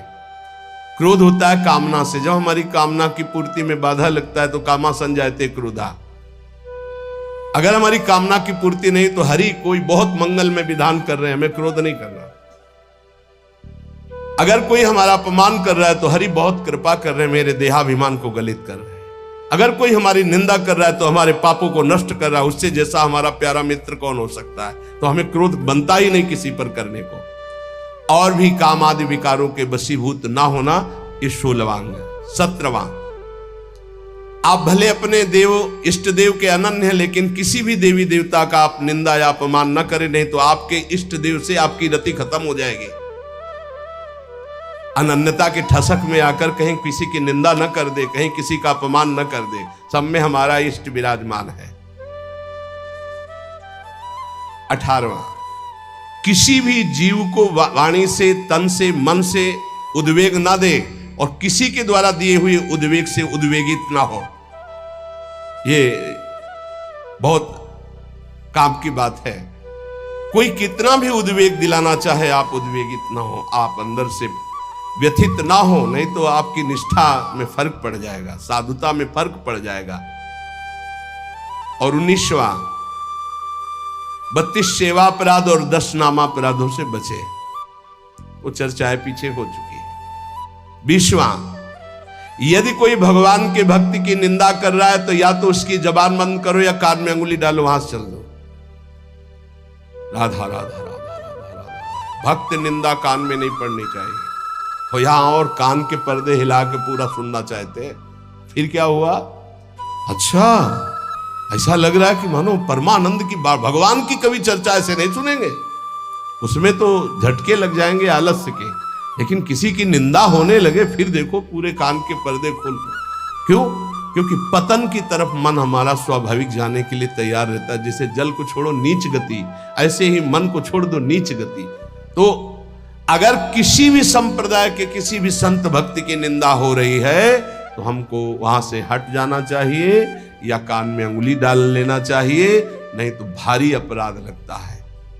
संत शंभु श्री पद अपवादा, कही सुनीता अस मर्यादा, काटी जीव तासु जो बसाई, श्रवण मुंद नत चले पराई।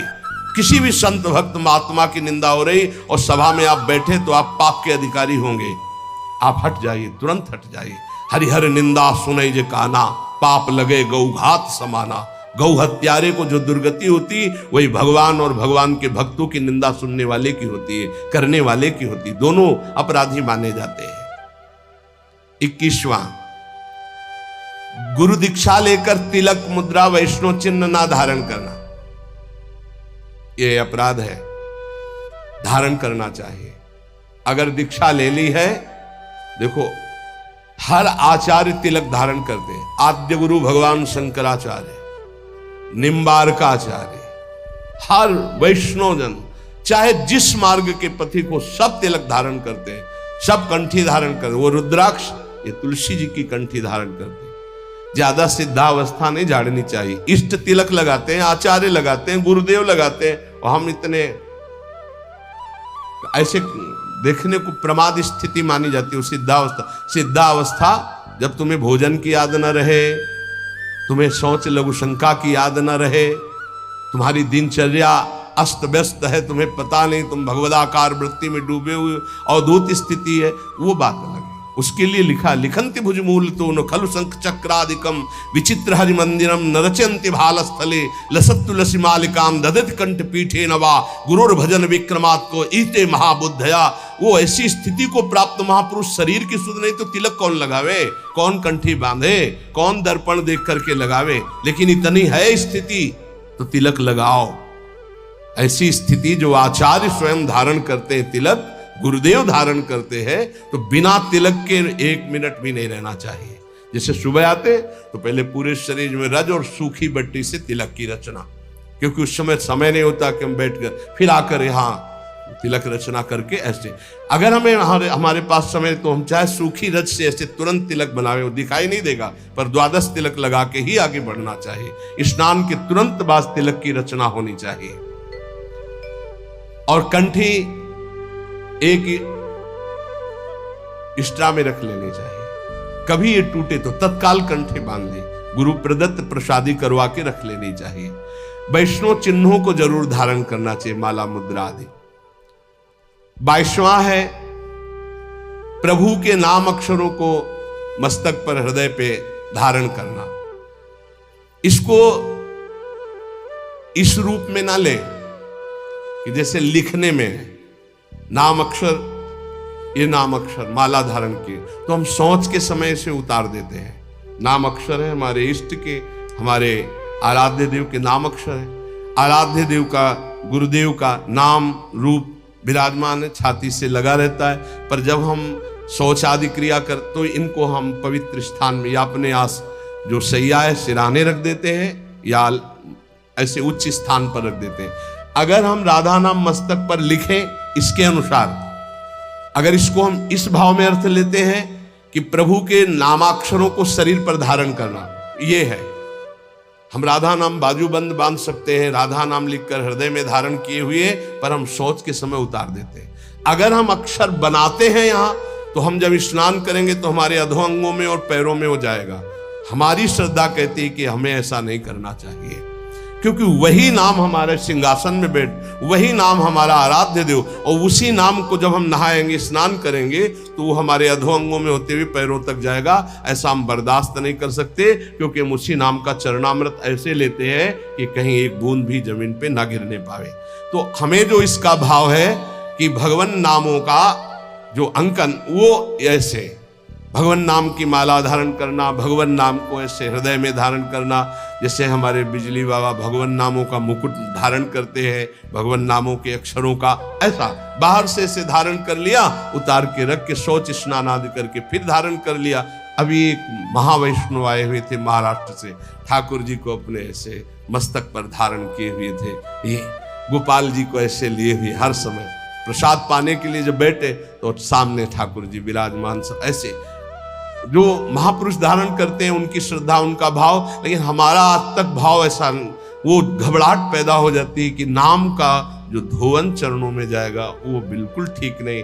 जैसे कुछ भावुक जन अपने हाथों में या ऐसे टेटू में भगवान नाम लिखवा लेते हैं, भगवान रूप बना लेते हैं, और जब शौच आदि होते हैं उन्हीं हाथों से ये बिल्कुल ठीक नहीं है। आपको भगवत रूप पहना, यहाँ पहनिए, समय से उतार कर टांग दीजिए, फिर शौच स्नान करके फिर धारण कर लीजिए। ऐसा मत कीजिए जो ये अंकित करवाना है, तुम्हें ज्ञान नहीं। अब यहाँ लिखा है राधा कृष्ण, अब शौच तो वही पानी, वो हाथ धोना, वही नहाओगे वही, ये फिर नाम का जो प्रकाश है वो आनंद में नहीं आ पाएगा। ये बात नाम का आदर, नाम का आदर करना। एक बार पूज्य राधा बाबा ने देखा कि ठाकुर घनश्याम दास जी गीता वाटिका बैठे ही अंगुली से ऐसे लिख दिया राधा, और बाबा उधर से निकले तो अरे ठाकुर ये गलती क्या कर दी, अब इसके एक कण में भी पैर पड़ेगा सारे सुकृत नष्ट हो जाएंगे। राधा नाम लिखा, बैठ गए, बाबा पूरी रथ समेटी, एक एक सब समेट करके और तुलसी के घेरे में डाला का ठाकुर ऐसी गलती मत करना।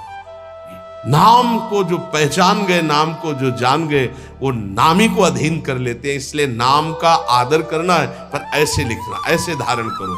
हम कह रहे हैं पूरे नाम की माला बनाकर ऐसे बांध लो, नाम के बाजूबंद बना लो, नाम के कुंडल बना लो, नाम के कंठहार बना लो, लेकिन नाम को अगर हम अंकित करते हैं तो धुलकर हमारे अधोअंगों में जाता है। ये हमारी पर्सनल, हमारे हृदय की भावना है। तो जो इसमें अक्षर में लिखा है कि भगवान नाम के अक्षरों को शरीर पर धारण करना है, तो अंकित करा करके, जैसे तुलसी जी पर है, तमाल जी पर है, कदम्ब जी पर है, फिर हम उसको धारण करते हैं। 23वां, प्रभु को निवेदित माला, पुष्प, तुलसी आदि का बड़े आदर के साथ सेवन करना।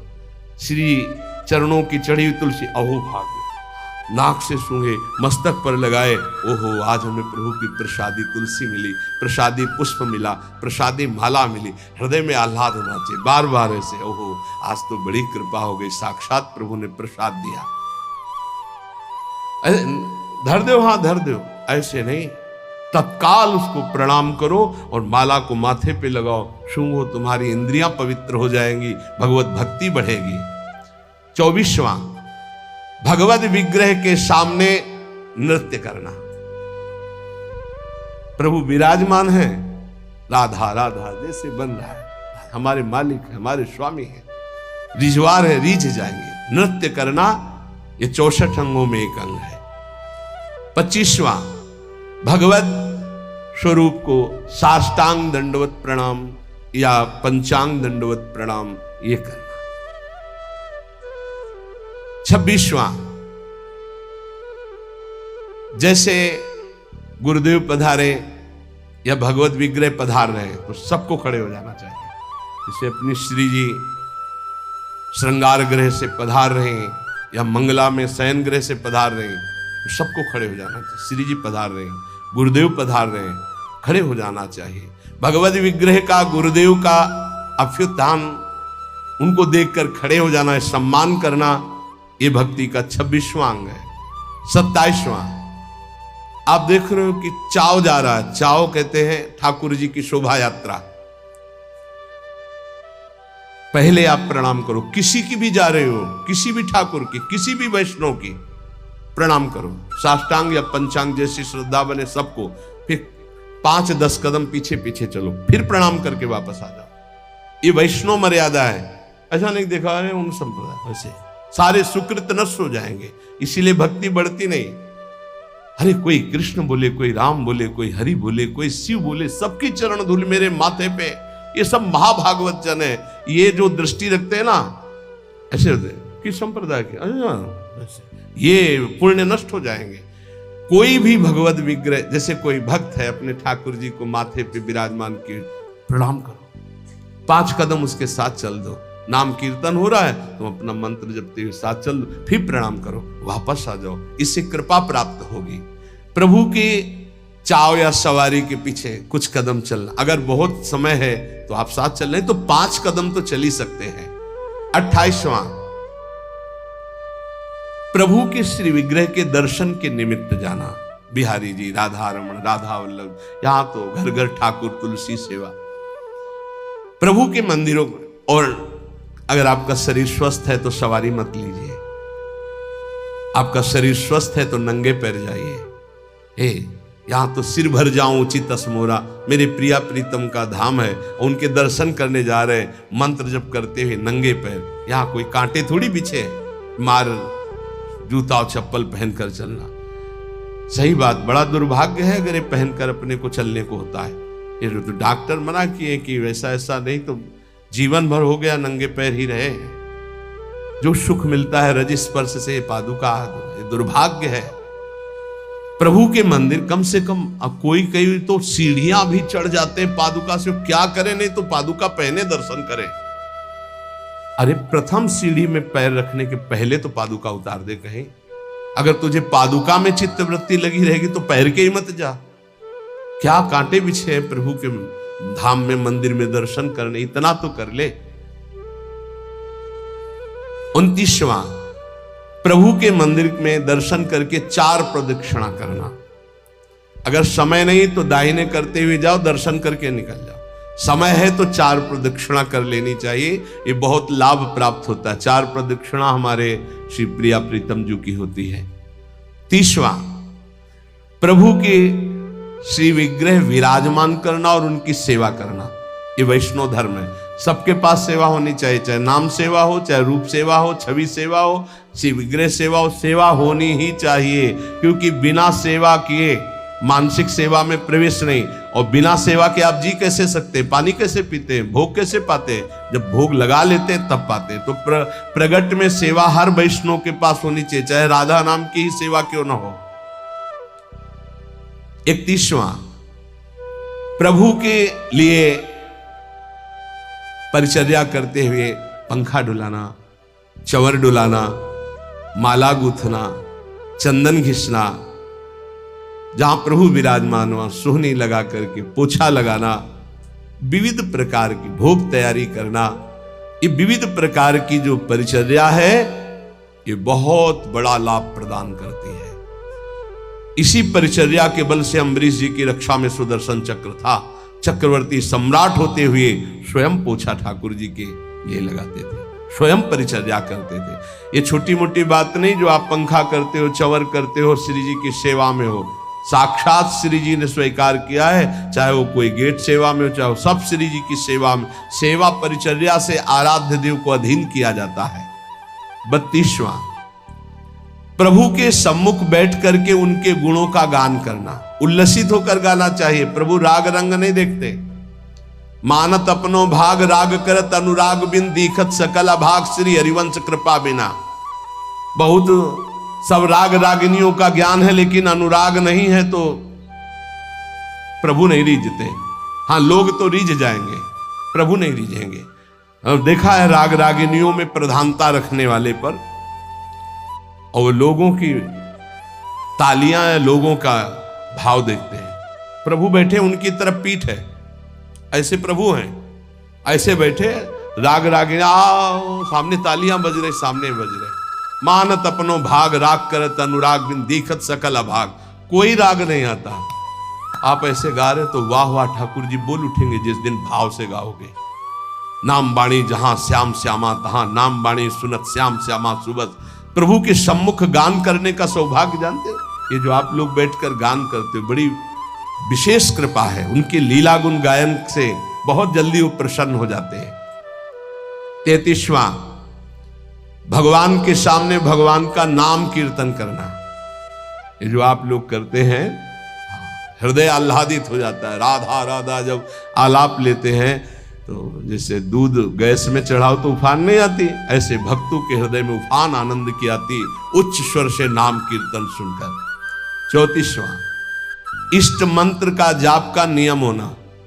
जैसे गुरुदेव देते 11 माला, 21 माला, 33 माला, जो भी, वो संख्या जरूर पूरी करनी चाहिए। इष्ट मंत्र की जो संख्या है गुरुदेव ने जो दिया है, ये भक्ति का अंग है, जरूर पूरा करना चाहिए।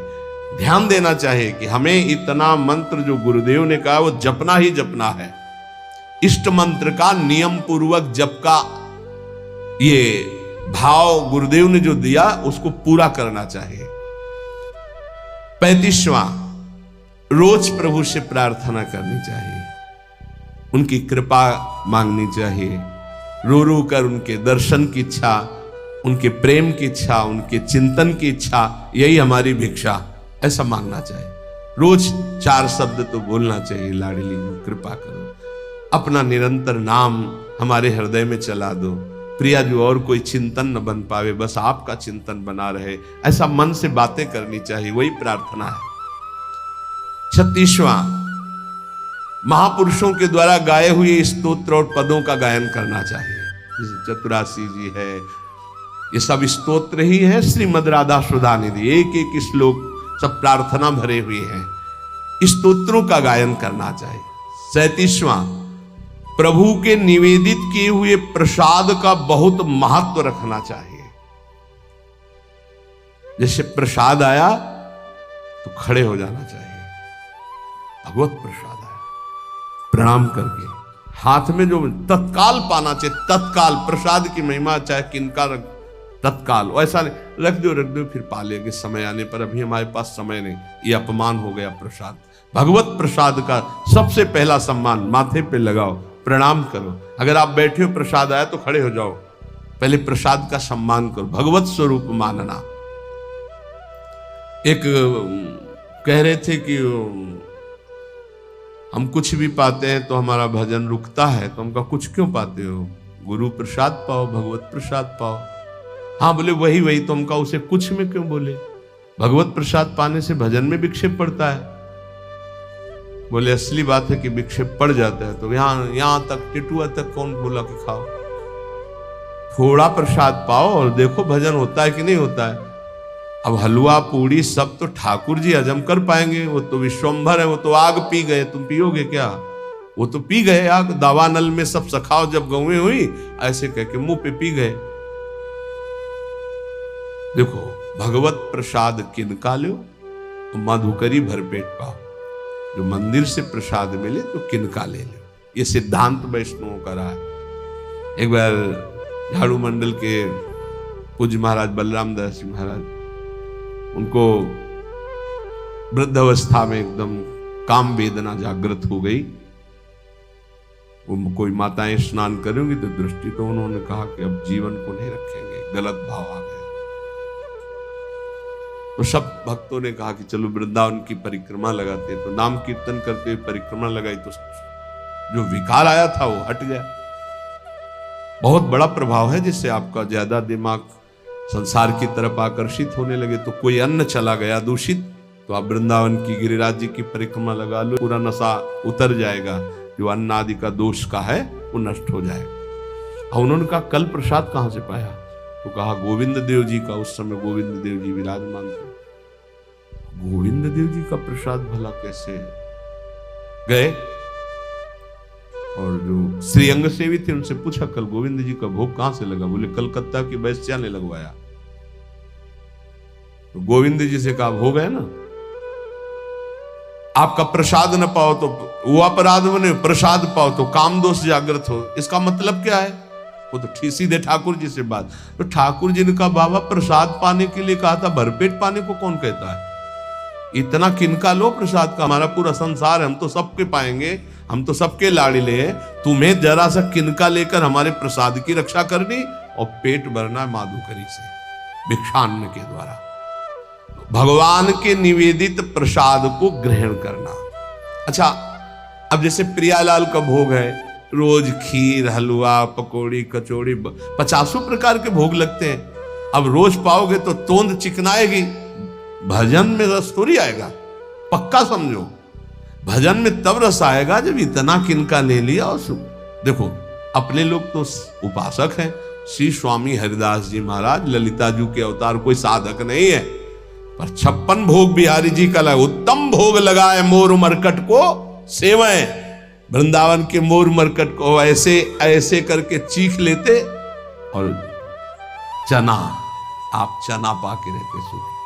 बिहारी जी का भोग 56 भोग, उत्तम भोग लगाए मोर मरकट को सेवएं। वृंदावन के मोर मरकट गाय आदि को दे दे, भगवत प्रसाद है, पाओ तुम। हम क्या पा रहे हैं? जरा किनका लिया और सूखे चना। भगवान के चरणामृत का पान करना आदर। जब चरणामृत लेने का अवसर आए, 38वां नंबर, तत्काल ऐसे हाथ में ऐसे वस्त्र लगा के चरणामृत लेना। कोई तो हमने राधा वल्लभ जी ने सुना, ए पानी दे दो हमको भी जल, ऐसे नहीं बोला जाता। चरणामृत पानी, चरणामृत जल है, नहीं, भगवत चरणामृत वो बेचारे जानते नहीं है ना। ऐसे सदैव लेना चाहिए कि एक बूंद भी पैर में ना गिरे, ऐसे लेकर चरणामृत का पान करना। और रोज नियम बना लो, सबसे प्रार्थना है कि बिना चरणामृत के तुम्हारी दिनचर्या शुरू नहीं होनी चाहिए। स्नान किया, रज लगाई, तिलक लगाया, चरणामृत लिया, अब हमारी दिनचर्या शुरू होगी। जब तक जबान, हम ये परम वैष्णव की बात करें, जबान में चरणामृत नहीं गया तब तक और प्रसाद नहीं पाएंगे, पहले चरणामृत। और 39वां, प्रभु को चढ़ी हुई सुगंधित इत्र, धूप आदि ग्रहण। इत्र का जैसे फूहा श्री जी के अंग, बहुत मंगलमय श्री, ओ से गंधारी मेरी प्रियाजू के श्री अंग का स्पर्श किया।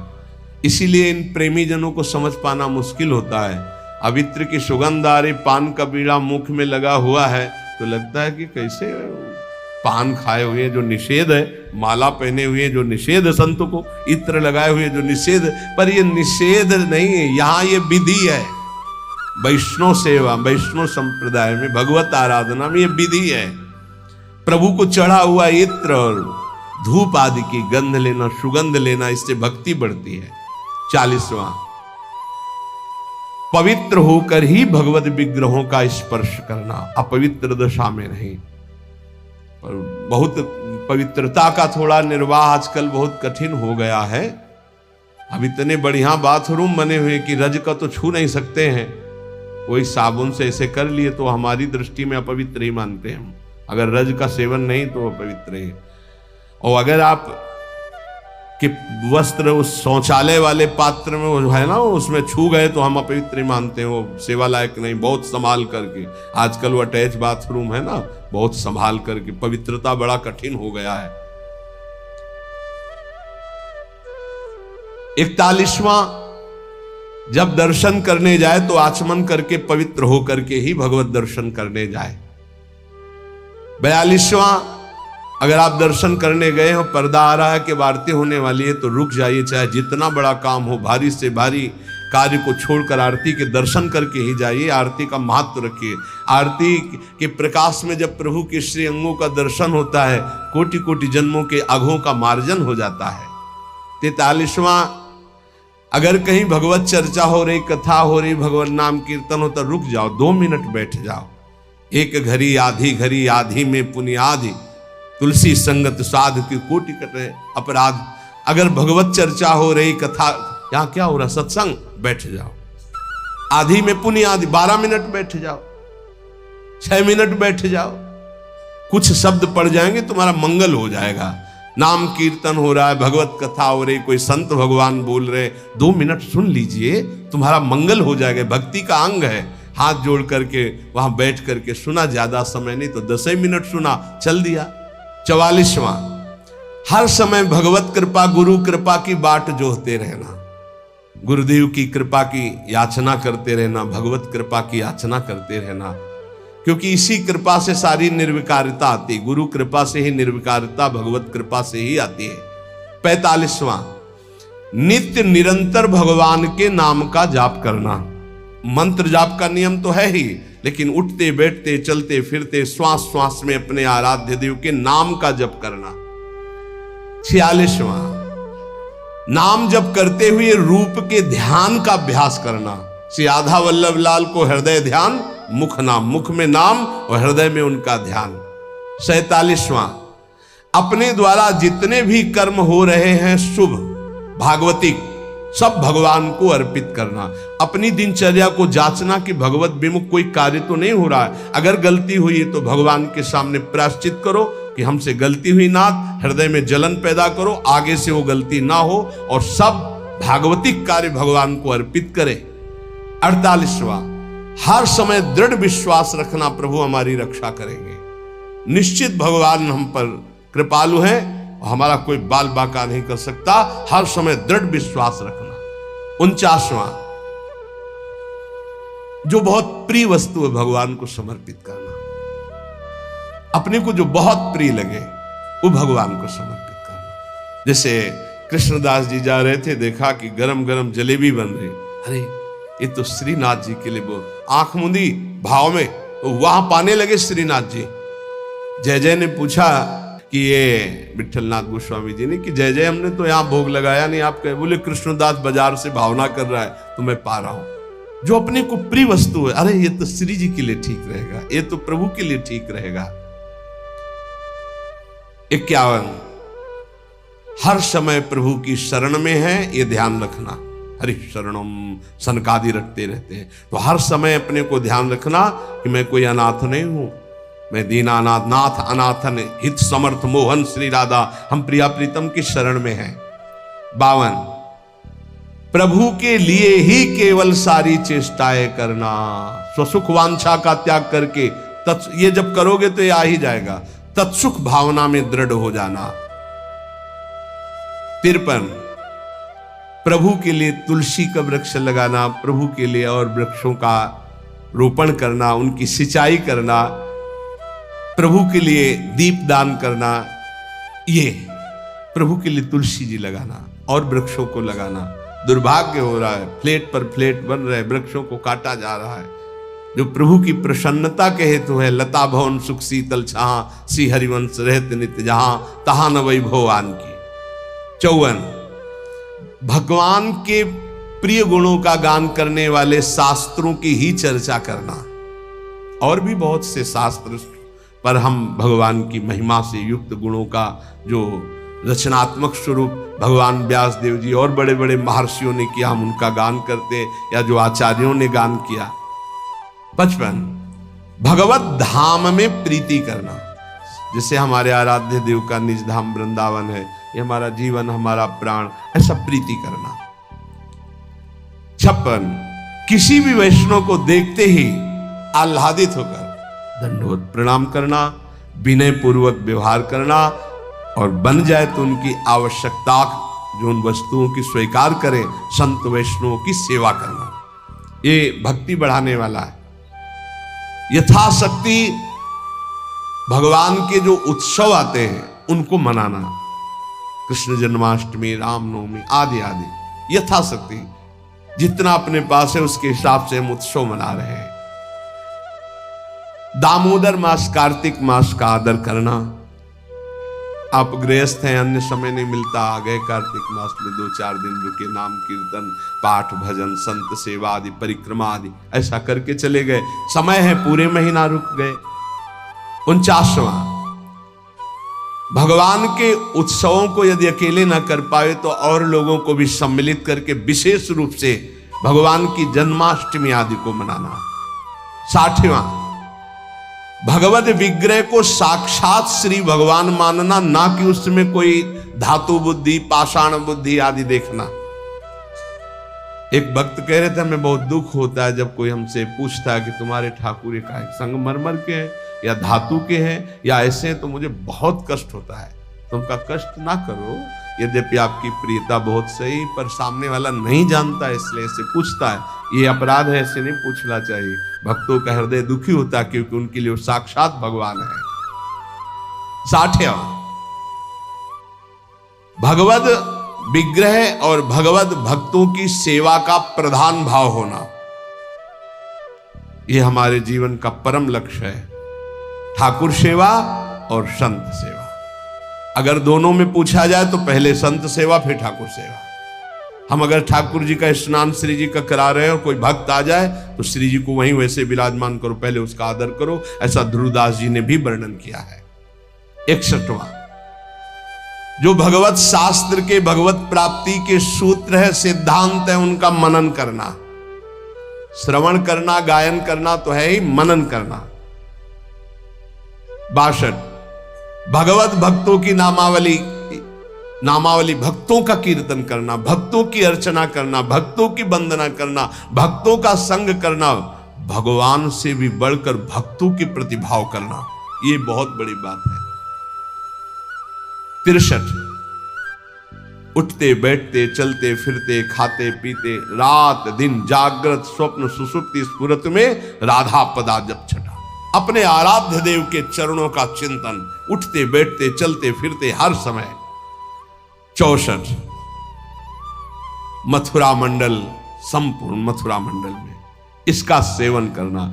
ये भक्ति के 64 अंग सारांश में कह गए, इनकी व्याख्या की जाए तो महीनों चलेंगे।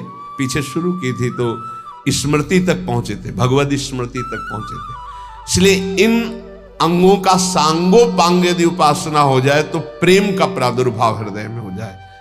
अब इन 64 अंगों में बिल्कुल सरल भाषा में, जिससे सब अंग आ जाएंगे, गुरु चरणों का आश्रय ले ले और गुरु मंत्र और गुरु नाम जो दिया हुआ है खूब रटे, सब अंग आ जाएंगे अपने आप। 2 बात पकड़ लो, गुरु चरणों का दृढ़ आश्रय और गुरु प्रदत्त नाम मंत्र में रति, इसी से सब अंग जागृत हो जाएंगे। आप सुनो, पढ़ो, अच्छी बात, ना पढ़ोगे ना सुनोगे तो भी आपके अंदर आ जाएगा, क्योंकि नाम में इतनी सामर्थ्य है कि वो सर्वांग भक्ति प्रकाशित कर देता है। वो सब ज्ञान, वैराग्य, विवेक सब जागृत कर देता है। इसलिए हमारी सबसे प्रार्थना है